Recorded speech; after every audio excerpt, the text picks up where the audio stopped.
bonjour à toutes et tous. Alors l'idée là, c'est de vous présenter un peu le pourquoi de l'organisation de ces webconf avant de laisser la parole aux différents intervenants. Juste pour rappel, la PCC avait organisé en janvier 2017, donc il y a un an et demi maintenant, une première webconf dédiée à l'initiative ACT, où on avait pu présenter les grands principes et la philosophie de la démarche, et ainsi qu'une présentation d'une phase pilote qui a eu lieu à l'international entre 2015 et 2016. Et ben, aujourd'hui, en fait, on souhaite aller plus loin en vous présentant les principaux résultats et enseignements d'une expérimentation française qui a eu lieu auprès d'une trentaine de PME, TPE, ETI en 2017. Et ce que je voulais dire aussi également, c'est donc l'ABC est rentré finalement dans ce projet via cette expérimentation française en pilotant le dispositif de formation de l'initiative ACT. Alors, très rapidement, puisqu'on est encore sur du rappel, comment en gros peut-on savoir si une entreprise est prête pour la transition bas carbone? C'est un peu la philosophie et la question que pose ACT aux entreprises évaluées. Ça se passe à travers 5 grandes questions clés, 5 grands principes qui sont représentés ici sur vos écrans. Et on va s'intéresser finalement aux actions, à la stratégie passée, présente et future de l'entreprise et à ses différents objectifs de réduction. Donc en gros, que l'entreprise prévoit-elle de faire sur le court, moyen et long terme? Comment prévoit-elle d'y arriver? Donc existe-t-il un plan de transition? Que fait-elle déjà? Donc ça, c'est les actions présentes. Qu'a-t-elle récemment entrepris? Et quelle est la cohérence de l'ensemble? Donc ces grandes questions, on va dire ces grands principes permettent d'évaluer une stratégie on va dire bas carbone d'une entreprise et d'aboutir à un système de notation composé de 3 notes qui se base sur un certain nombre de critères et de modules. Alors sans forcément rentrer dans les détails, vous voyez ici donc les 9 modules de la philosophie ACT, donc les objectifs de réduction, les investissements matériels, finalement les actifs de l'entreprise, tout ce qui va être travaux et budget associés à la recherche et développement, à la performance des produits vendus. C'est aussi finalement un des grands principes de ACT de s'intéresser au scope 3 et aux émissions indirectes, donc finalement à travers la performance des produits vendus, mais également à travers l'engagement de l'entreprise auprès de ses fournisseurs, auprès de ses clients et auprès du public. Et puis un dernier volet qui est le modèle économique de l'entreprise. En gros, est-ce qu'une entreprise est viable dans un monde de degrés? Voilà, donc on va aboutir à un score, finalement un système de notation composé de 3 notes, le score de performance, le score d'évaluation et le score de tendance. Donc là, je pense que Rémi et Maëva pourront illustrer ces propos et ce système de notation.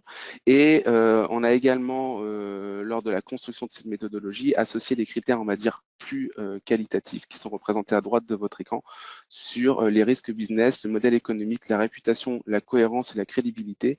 Et il y a 2 critères qui sont apparus lors de l'expérimentation française, qui est la transparence sur le sujet énergie-climat de l'entreprise et la maturité sur le sujet. Je propose de passer la main à Edouard. Edouard, je vais balayer les slides pour toi. Et puis, voilà. Merci. Bonjour à toutes et à tous. Merci à la PCC pour cette webconf et puis à Damien pour l'introduction et le rappel sur les principes méthodologiques de ACT. Donc comme Damien l'a dit, nous l'ADEME, on avait du coup initié une expérimentation, un développement, une expérimentation de ACT au niveau international en 2016 avec des grands groupes. Et du coup, donc cette expérimentation a été faite avec le CDP et on avait du coup l'objectif de l'expérimenter aussi en France avec dans un contexte différent en fait. Vu qu'on était sur une expérimentation internationale avec des grands groupes, on voulait du coup savoir si ACT s'appliquait aussi à des entreprises françaises, donc avec derrière des scénarios de transition bas carbone au niveau français. et si Act pouvait s'adapter aussi à des entreprises de taille plus petite, donc avec des PME et des ETI. Et puis, on avait expérimenté à l'international sur l'électricité, le commerce et l'automobile, dans les 3 secteurs d'activité. Et on voulait du coup aussi explorer de nouveaux secteurs qui nous paraissent importants en termes d'émissions de gaz à effet de serre. Donc ces 3-là, plus l'alimentaire, le transport et le bâtiment. Donc voilà, c'était l'objectif avec ces 3 composantes d'élargir le champ d'application de la méthode. On souhaitait aussi du coup commencer à développer et à proposer un volet formation grâce à l'association Bilan Carbone sur ce dispositif-là. Et puis, d'une manière générale, commencer à bien déployer Act en France et à bien faire en sorte que les acteurs montent en compétence sur ce sujet-là. Et puis, on avait besoin aussi de retours d'expérience de manière à améliorer le dispositif Act en vue d'un déploiement dont je parlerai juste après.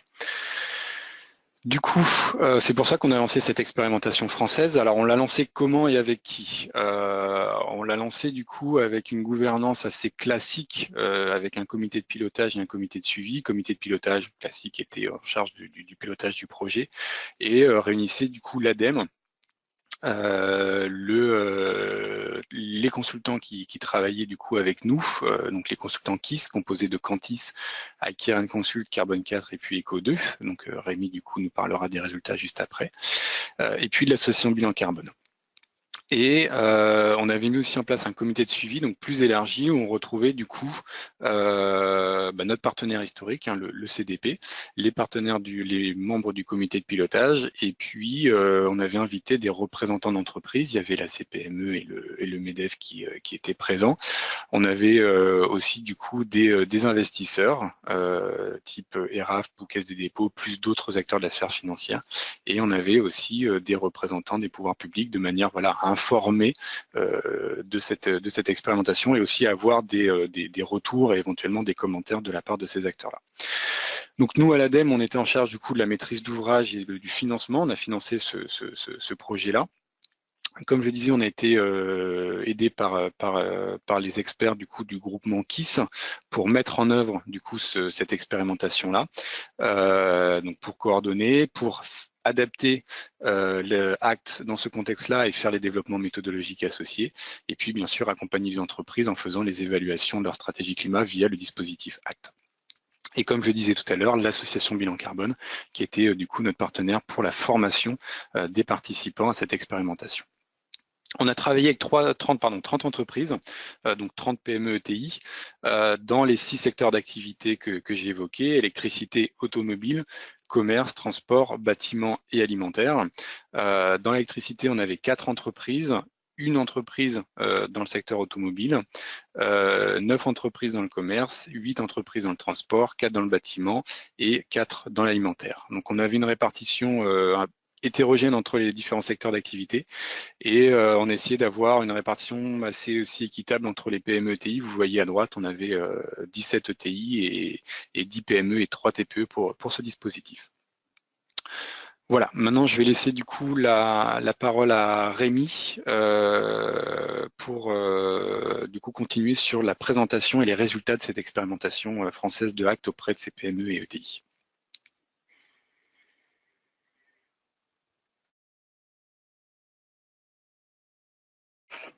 Ça y est. Merci Edouard. Je pense que vous voyez mon écran et que vous m'entendez bien. Donc, merci pour cette introduction sur cette description de l'expérimentation. Donc, je continue, j'entre dans les détails et je vous présente les résultats de l'expérimentation. Alors, en termes de planning, l'expérimentation s'est déroulée de juin 2017 jusqu'à mars dernier. Excusez-moi, j'ai un petit problème d'écran. S'est déroulée de juin 2017 jusqu'à mars dernier. Elle a commencé par la formation de l'ensemble des acteurs qui participaient à l'expérimentation, en particulier, bien sûr, les représentants des entreprises et les consultants qui étaient en charge de l'accompagnement et de l'évaluation des entreprises. J'en profite pour préciser ici que, dans le cas de l'expérimentation, les consultants qui étaient en charge de l'évaluation de chaque entreprise étaient aussi les accompagnateurs de ces entreprises, de façon à les aider, en particulier dans la phase de collecte des données. La collecte des données s'est déroulée essentiellement sur l'automne et elle a été simultanée des divers développements et adaptations qu'il a fallu apporter à Act, à la fois pour l'adapter à un contexte de PME et ETI, et puis aussi pour modifier les trajectoires de référence qu'on utilisait pour évaluer la transition, l'efficacité, on va dire, de la transition projetée des entreprises concernées. Donc on a développé de nouvelles trajectoires expérimentales qui étaient valides essentiellement dans un contexte français plus spécifique que le contexte Act global. L'analyse des données s'est déroulée au début de l'hiver, essentiellement jusqu'à la fin décembre, et puis les restitutions auprès des entreprises en décembre pour une très grande partie en réalité, et puis quelques-unes en janvier. Ces restitutions, elles ont pris la forme d'une présentation en général à distance, parfois en présentiel, ce qui, de l'avis des entreprises qui ont vécu, avait un intérêt également.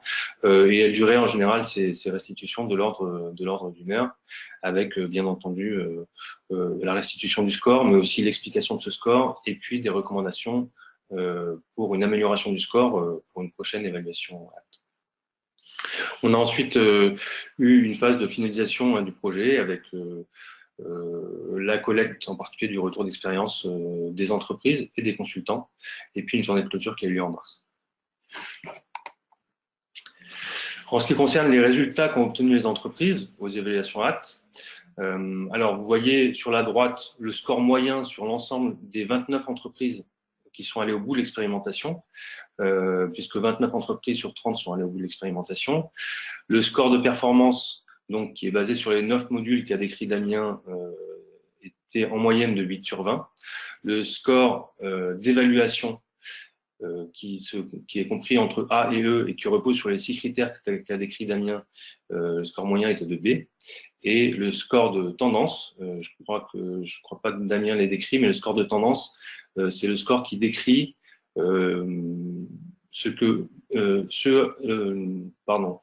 l'évolution à laquelle l'évaluateur s'attend pour une prochaine évaluation Act de cette entreprise. C'est-à-dire, si je refais l'évaluation Act de l'entreprise, disons dans un an, est-ce que je m'attends à ce que son score soit meilleur,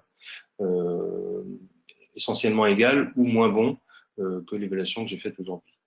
Donc, les entreprises en moyenne ont plutôt eu un score de tendance plus. Voilà. Alors, pour revenir sur chacun de ces éléments de score un par un et en donner les principales caractéristiques, on a une forte amplitude sur le score de performance, hein, vous le voyez, entre 1 sur 20 et 17 sur 20. Cette amplitude, elle s'explique par des niveaux d'avancement très divers sur la planification d'une transition bas carbone pour les diverses entreprises. Il faut également noter qu'il y avait une forte amplitude entre secteurs. C'est-à-dire qu'on a des secteurs comme l'électricité, par exemple, pour lequel les notes ont été globalement excellentes, et c'est dans ce secteur qu'il y a eu une note de 17, et des secteurs dans lesquels les entreprises ont été généralement moins bonnes. Pour certains secteurs, on n'a pas dépassé 10. Pour autant, faut nuancer ça en disant que les échantillons qu'on avait n'étaient pas du tout représentatifs de l'ensemble des secteurs. Par exemple, pour les entreprises productrices d'électricité ou distributrices d'électricité, comme c'est le cas d'Enercop, on était sur des entreprises qui, je dirais, intrinsèquement sont déjà orientées vers la transition bas carbone ou sont en train de mettre en œuvre des plans de transition très ambitieux. Donc un échantillon très représentatif du secteur. Voilà, donc une forte amplitude sur le score de performance, bien plus forte que ce qu'on avait observé sur la phase pilote à échelle internationale pour des grandes entreprises. Des bons scores d'évaluation moyens aussi, et ça je vais donner quelques explications là-dessus sur la page d'après. Vous voyez qui sont étalés entre A et C. Et puis un score de tendance qui est en moyenne plus, en fait, selon les cas, entre plus et égal, et c'est allié directement au fait qu'on a eu des entreprises, des PME qui sont relativement peu matures encore sur la transition bas carbone et qui sont en train de s'y mettre, entre guillemets, et de fait, les entreprises qui ont décidé de s'engager dans l'expérimentation ont souvent voulu utiliser cette expérimentation Act pour se mettre le pied à l'étrier où elles avaient déjà un certain niveau d'avancement, mais en tout cas, elles ont voulu utiliser ACT pour progresser, et donc elles sont dans une dynamique pour la plupart de progrès. C'est aussi ce qui explique ce résultat-là. Et puis à noter que, bien entendu, les consultants, à chaque fois, ont proposé des recommandations aux entreprises pour qu'elles puissent améliorer leur score à l'évaluation ACT lors d'un prochain exercice. Et voilà, on avait de l'ordre de 6 recommandations en moyenne par entreprise qui permettaient de donner un ensemble à la fois cohérent, mais qui se concentre quand même sur les priorités à suivre pour l'entreprise concernée. Quelques éléments supplémentaires pour les différents éléments de score. D'abord, vous voyez ici une répartition sur le graphe du haut. Vous voyez une répartition des scores qui ont été obtenus par les entreprises, alors sur l'ensemble du panel, module par module. Donc de gauche à droite, vous avez les 9 modules. À noter que les modules qui sont grisés sont les modules pour lesquels en fait la pondération du module dans le score de performance globale n'est pas la même selon les secteurs. Les modules qui sont en couleur, bleu, vert et gris plus foncé, sont des modules pour lesquels la pondération est la même, quel que soit le secteur, dans le cadre de l'expérimentation ACT qu'on a fait cette année en France en tout cas. Donc on voit que les modules qui ont été les plus difficiles à traiter pour les entreprises sont d'assez loin les modules fournisseurs et les modules modèles économiques, voilà, sans conteste. Et puis ensuite on a des scores relativement équilibrés sur les autres modules. Pour le score d'évaluation moyen, donc je vous disais qu'il repose sur 6 critères qui ont été décrits par Damien au départ. Alors à noter que ceux qui sont en haut et à gauche, maturité et transparence, ne sont pas présents dans le référentiel ACT de base pour les grandes entreprises. Ils ont été ajoutés pour l'expérimentation et vous voyez que le critère de transparence, on a multiplié sa pondération par 2. Transparence et réputation sont les 2 sujets qui finalement tirent le score d'évaluation vers le haut, avec 2 constats convergents et qui sont liés essentiellement au contexte et à la cible. C'est que, en ce qui concerne la transparence, on a des évaluations qui se sont très bien passées dans un contexte de confiance dans le cadre de l'expérimentation. Et donc, voilà, ça donne lieu à des scores assez élevés de ce point de vue-là. Et sur la réputation, là, le critère de réputation se concentre essentiellement sur le fait d'évaluer dans quelle mesure est-ce que les entreprises ne sont pas mises à l'index d'une manière ou d'une autre, de manière publique, sur des problématiques climat. Position climato-sceptique, etc. Et en l'occurrence, dans le panel, on n'a pas trouvé de problème de réputation, d'où le score. Donc, voilà. Et puis pour le score de tendance, on est à mi-chemin entre du plus et du égal, à peu près autant d'entreprises pour chaque score. Les principaux enseignements, et pour commencer, le retour des participants, donc des entreprises, dans le cadre de l'évaluation a posteriori de l'expérimentation. Alors, en ce qui concerne la méthode, ce qu'elle dit, c'est que la méthode, pour elle, renvoie une image fidèle de la stratégie climat de leur entreprise. Donc, c'est complètement ou plutôt à 79%. Donc ça, c'est une bonne chose parce que c'est vraiment ce qu'on cherche à faire avec ACT, bien sûr. Et puis, il constitue un référentiel de progrès pertinent à 85% aussi, complètement ou plutôt. Ça, c'est une caractéristique très forte à relever sur le public des PME et ETI dans le cadre de l'expérimentation, c'est que ce qu'on a constaté, c'est qu'elles ont décidé, elles ont choisi d'utiliser ACT vraiment comme un référentiel de progrès plutôt que comme un référentiel d'évaluation. Pour la plupart, elles sont en construction d'une démarche, ou en tout cas, elles apprennent en avançant, et donc elles ont voulu se servir d'ACT, non pas pour se donner une note, mais plutôt pour identifier les sujets de progrès. Et de ce point de vue-là, ça leur a paru être efficace. Bon, les outils, on les a développés pour l'expérimentation, donc ils étaient en version expérimentale, et donc voilà, des imperfections de jeunesse mais fonctionnelles. Le caractère didactique pourrait être renforcé, donc je pense qu'il faudra s'y atteler lors d'une prochaine version de ces outils. Et puis, en ce qui concerne les accompagnements, c'est quelque chose qui a été particulièrement mis en avant par les entreprises. Dans la logique du référentiel de progrès, c'est-à-dire qu'elles ont vraiment, elles avaient vraiment des attentes très fortes vis-à-vis des recommandations d'amélioration pour la suite. Par ailleurs, si on parle temps de travail de chaque côté, c'est-à-dire pour l'entreprise comme pour les évaluateurs, il était, en particulier pour les entreprises, plutôt plus faible que ce qui avait été prévu au départ. C'est-à-dire qu'on a évalué, enfin, sur du déclaratif de la part des entreprises, on évalue le temps moyen de travail pour une entreprise pour répondre à acte, dans le cadre de cette expérimentation, à 5 jours hommes. Et pour les évaluateurs, une entreprise, c'était du début à la fin, en incluant l'accompagnement, ça a été 4 jours hommes de travail en moyenne. Pour terminer, les limites et les succès de l'expérimentation, essentiellement. Alors, en ce qui concerne le déroulement de l'expérimentation, la difficulté qu'on a eue et qui a allongé de fait un petit peu le planning de l'opération, c'est qu'on a dû adapter et développer ACT pour PME ETI dans un contexte de France en cours d'expérimentation et donc au moment où on commençait déjà à collecter des données. Et c'était inconfortable, mais surtout, comme ces développements étaient un peu plus chronophages que prévu, ça a allongé un petit peu le délai. La formation a été limitée par le fait qu'au stade de la formation, c'est-à-dire en juin 2017, on avait encore très peu de retours d'expérience exploitables. Et donc, il était difficile de générer des études de cas, des cas pratiques, etc. Et puis, je l'ai déjà évoqué, mais le panel d'entreprises était bien entendu trop restreint pour être représentatif secteur par secteur, voire de l'ensemble des PME. En ce qui concerne les points positifs, bon alors il y en a plus que des marges de progrès, ça c'est une bonne nouvelle. Le dispositif de formation, tout de même, hein, malgré le manque de retour d'expérience, le dispositif de formation de l'avis des entreprises qui ont donné aussi leur point de vue là-dessus a très bien rempli son rôle. Elles se sont trouvées en situation de mener accompagnement, de même que les consultants. Donc ça, c'était un point positif. Les adaptations de méthodes ont été, disons, de manière générale, un succès et on a réussi à faire ce qui était prévu au départ. On a atteint les objectifs qui ont été présentés par Edouard au début de ce point de vue-là.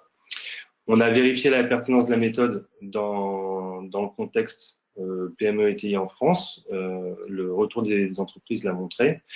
Peut-être qu'un des principaux succès de l'expérimentation qui résume une partie des autres points positifs, c'est que on a vu que la quasi-totalité des entreprises sont allées au bout. Et on s'attendait pas forcément à un tel on s'attendait à un tout de suite un peu plus élevé. Il a été plus élevé dans le cadre de la phase internationale, significativement. Ici, vraiment, elles sont quasiment toutes allées au bout. Alors, il y avait aussi la force de l'accompagnement, c'est-à-dire qu'il y avait quelqu'un à leur côté, pas au quotidien, mais vraiment de manière longitudinale pour les aider, les accompagner et leur tenir la main. Et puis, les entreprises, finalement, ont exprimé un peu de satisfaction qui est intéressant, puisque il est voilà, 7,5 sur 10. Voilà pour cette présentation du retour d'expérience, des résultats de l'expérimentation de l'année dernière.